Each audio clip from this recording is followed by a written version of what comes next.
Emery Lumumba, le héros national, s'est sacrifié pour l'accession du pays à la souveraineté nationale et internationale. Il mérite d'être enterré dignement au pays pour lequel il s'est sacrifié. Sa fille, Juliana Lumumba, reçue par le président du Sénat, l'honorable Alexis Thambou Mwamba, a sollicité l'accompagnement dans sa démarche auprès du Royaume de Belgique pour la restitution et le rapatriement du reste du corps de son père en République démocratique du Congo. J'ai été reçu par le président du Sénat parce que je lui avais envoyé un courrier, la lettre que j'avais envoyée au roi des Belges pour la demande de la restitution des restes de mon père et de notre héros national, Patrice Emery Lumumba. Au niveau de la Belgique, la lettre a été reçue. On m'a informé qu'il prépare une réponse parce que les choses ne sont pas aussi simples et qu'ils suivent cela de très près. Ça, j'ai eu ces informations par l'ambassade de Belgique. Donc le président du Sénat m'a reçu et ce qui est très encourageant parce qu'il a promis, il a pris la décision de nous accompagner, nous la famille, dans cette démarche de restitution. Et c'est très important pour nous, évidemment, parce que ce n'est pas qu'une histoire familiale. Là, c'est une histoire d'un pays. Lumumba est héros national et le président du Sénat est à nos côtés et cela fait notre fierté. Pour ces premiers samedis du mois d'août, mon invité est Papicho Olenga, le combattant résistant de la Belgique. Salut les amis, salut la famille, salut la diaspora héroïque, congolais partout dans le monde, salut.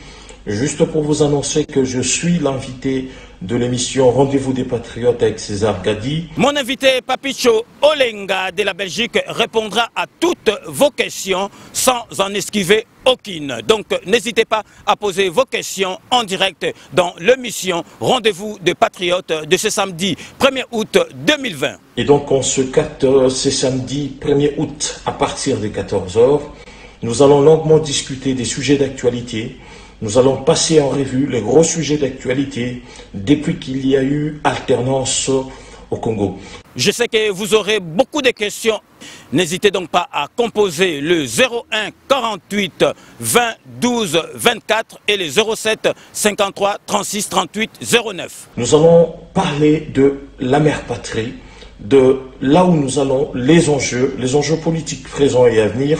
Et donc soyons nombreux, c'est samedi 1er août. Invité Nanga, il y a samedi Oyo, il y a le 1er août, Ezali Papicho Olenga, combattant Mounene, résistant Mounene, il y a Belgique, Akoya, na émission na Bino, Rendez-vous des Patriotes, Ponako, Solola, na Bino, Namasolo, Oyo, Etali, Mboka Nabiso, Congo. Invité à émission Rendez-vous des Patriotes, samedi 1er août, Oyo, à partir, il y a 14 h.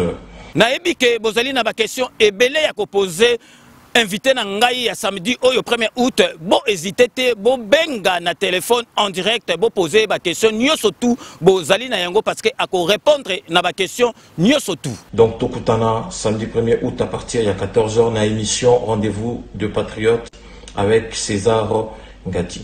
Rendez-vous c'est samedi 1er août de 14 h à 16 h, Rendez-vous des Patriotes avec comme invité Papicho Olenga. Je suis l'invité de l'émission Rendez-vous des Patriotes avec César Gadi. C'est samedi 1er août à partir de 14 h. Ndenge na ibisa bino kake Kanambe akozwa masolo na mbuchu pena dikosi. Ils sont issus de plusieurs milieux de la vie nationale, politique et société civile et ont en commun l'initiative de préparer la voie au processus électoral non litigieux. Conduit par le député national Henri Thomas Lokondo, les membres du groupe de consensus ont présenté au Premier ministre chef du gouvernement Ilunga Ilunkamba ce jeudi 30 juillet 2020 leur cahier de charges qui met en avant les réformes électorales. Le Premier ministre nous a encouragés pour qu'on puisse continuer de l'avant. Il nous a même félicité pour dire que bon, c'est quand même une première pour que les gens qui ne sont pas d'une seule tendance, nous sommes de tendances différentes, comme vous le voyez ici, de l'opposition, de la majorité, de la société civile, pour qu'on puisse se surpasser et voir l'intérêt supérieur de la nation. Et comme vous le savez, depuis l'indépendance, beaucoup de problèmes que nous avons connus sont des problèmes liés à l'organisation des élections. Si elles sont très bien organisées, on aura moins de problèmes. Et nous le faisons maintenant dans une période non suspecte. Et comme on a eu plusieurs fois à le répéter, nous ne sommes pas un parti politique ni un regroupement politique. Nous n'avons pas le mandat, un mandat institutionnel quelconque. C'est la volonté des hommes d'État de se réunir pour voir ce qui doit être fait pour que les élections se passent calmement. Loin l'idée de convoquer un énième dialogue pour partager le pouvoir, le groupe tient à lever l'équivoque. On ne préconise pas un forum. Nous sommes une initiative. On a réfléchi, on a mis ça dans un cahier de charge et on contacte tout le monde. Vous savez, le problème des élections concerne tout le monde. C'est pourquoi nous avons la main manquée de la société civile, pour que tout le monde participe à la réflexion. On n'est pas là pour faire des forums du type Sun City ou, je ne sais pas, conférence nationale pour se partager le pouvoir. Loin de là. Si certaines personnes ont cette idée, qu'ils les enlèvent. Parce que nous ne voyons que les réformes électorales. Les hôtes du chef du gouvernement central ont apprécié son attitude perméable à leur démarche qui soutient dans une certaine mesure la révision de certaines dispositions de la Constitution. Les membres du groupe dit de 13 ont, au cours de ces échanges, récolté les points de vue pouvant enrichir leur démarche consistant à mener à bien leur plaidoyer sur les réformes électorales en République démocratique du Congo. Au président de la Commission électorale nationale indépendante, Corneille Nangaye-Belou, qui était entouré de quelques membres du bureau de la centrale électorale, le collectif des signataires de l'appel du 11 juillet pour un consensus national a présenté sa feuille de route qui repose sur quelques axes prioritaires qui motivent sa démarche. Nous avons commencé avec le chef de l'État et aujourd'hui nous sommes à la centrale électorale pour avoir aussi le point de vue de la centrale sur ces réformes que nous voulons consensuelles. La centrale est une source importante parce que c'est eux qui organisent les élections, c'est l'organe technique de l'État. Il était important que dans cette démarche nous puissions avoir leur point de vue sur le processus électoral et les réformes que nous envisageons. L'honorable Délice Sanga reste néanmoins convaincu que la CENI demeure un acteur incontournable dans le processus de réformes électorales. Un des actes les plus attendus dans le cadre de ce processus de réforme, c'est d'entendre la CENI sur le processus passé. Le rapport de la CENI n'a pas été encore auditionné au niveau de l'Assemblée nationale et il y a toujours de l'humilité et de la responsabilité, à savoir de ceux qui ont organisé les élections, ce qu'ils en ont tiré eux-mêmes comme leçon. Après la CENI, le groupe de 13 va poursuivre la série de contacts avec d'autres institutions de la République, acteurs politiques et sociaux. Depuis la levée de l'état d'urgence, il s'est observé un relâchement des gestes barrières dans le quotidien des Congolais. Dans le souci de poursuivre avec la sensibilisation, le ministre d'État en charge de la communication et médias, Jolino Makelele Diwampo-Vessa, est allé échanger avec son éminence Fridolin Cardinal Ambongo. Au menu, maximiser les efforts avec la sensibilisation par les spots et le message. Surtout qu'en cette période, les églises vont reprendre les activités. L'utilisation de proximité que j'ai initiée sous l'instigation, si je veux dire, du chef de l'État et du Premier ministre, que je vois les leaders d'opinion. Les leaders d'opinion qui peuvent le mieux faire passer le message sur la sensibilisation au coronavirus à la population. Et il m'est apparu important, même indispensable, d'approcher celui qui représente l'Église catholique et qui a une aura qui dépasse même le niveau, le simple monde catholique, afin qu'il nous aide à travers un spot à dire à la population que le coronavirus est à Solo et Boumaka.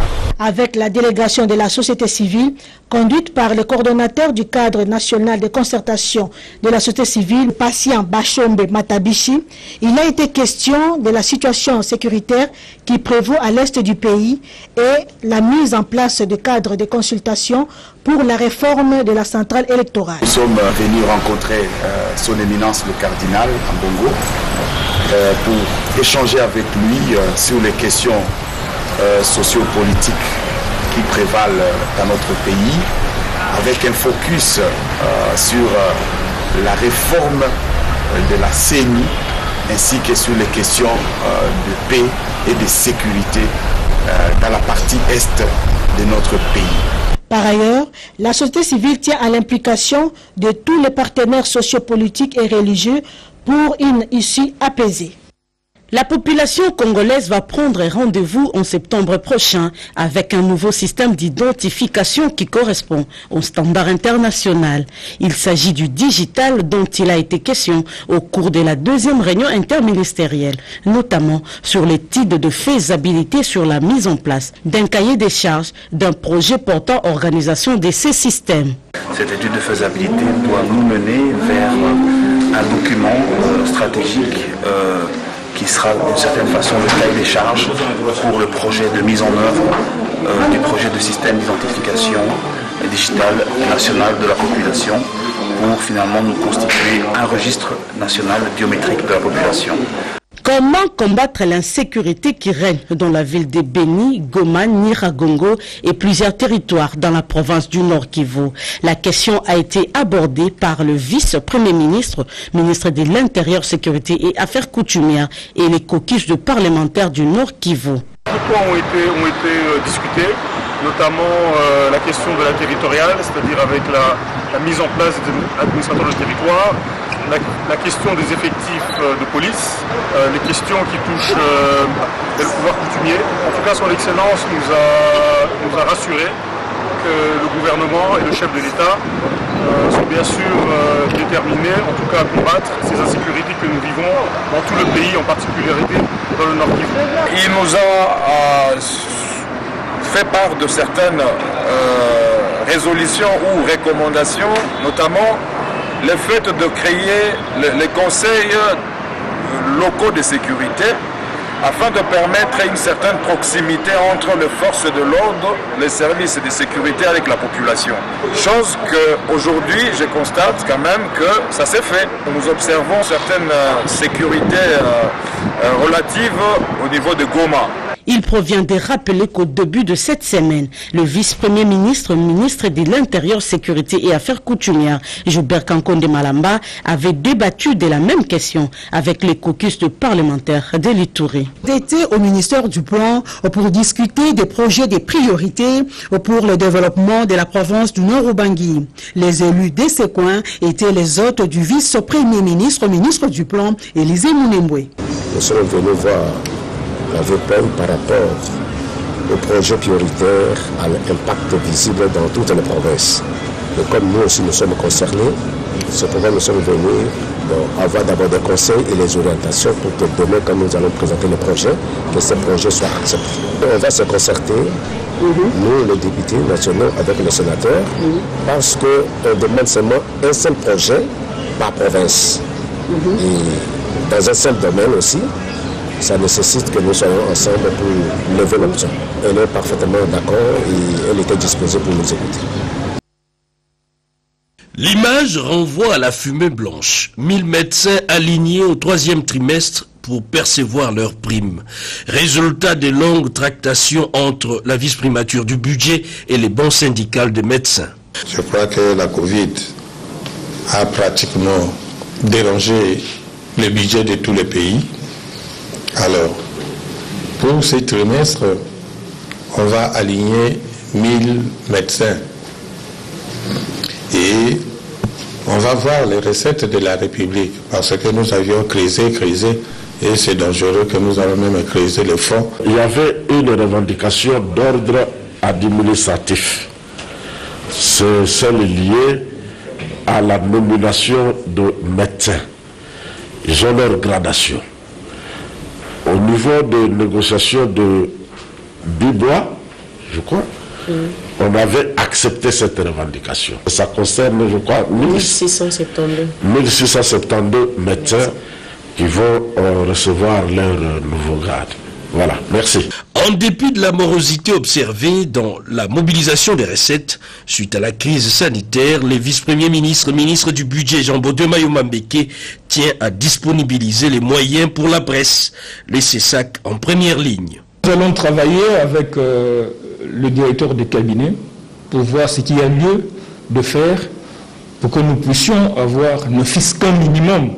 Sous une tempête économique, l'État congolais tient à restaurer l'équilibre social menacé par une récession économique à l'échelle internationale. Monanga Innocent Chouami Yalolo Christophe. Soki olingaka ngai. Soki pe olingano ngai te. kotaka na YouTube beta ya Lolo Chouami TV. Ya Lolo Chouami TV. Cliquez na s'abonner. Pardon. O s'abonner na ya Lolo Chouami TV. Et au salanga bien. Et au salanga elengi. Au sali sangai. Ya Lolo Chouami TV. Na lingina mona bino ebele. Wana posa otala théâtre. Olingo yeba actualité ya mboka. Wana posa oyeba makamba musique. Kota na ya Lolo Chouami TV.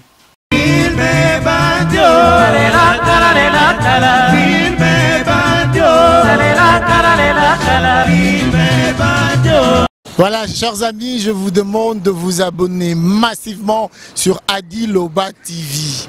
Venez me rejoindre, venez me retrouver sur Adi Loba TV. Aïe! Boya Ebele, Bokoto, na Adi Loba TV. Aïe! Vous aurez tout, vous serez servi, vous ne serez pas déçus. C'est vrai que ça fait un bon moment, tout le monde a une sous-tête sololité. Na lobi nabino, Boya, Bokoto, na Adi Loba TV. Aïe! Dans ce labino. Rendez-vous dans ce moko Adi Loba TV. Abonnez-vous massivement. Rendez-vous dans Ngai Nabino Nangai Ezana Adi Loba TV. Je vous attends, vous ne serez pas dessus. Adi Loba TV, aïe! Adi Loba. Toko Loba na Adi Loba TV. N'hésitez pas, vous ne serez pas dessus. Adi Loba TV, aïe!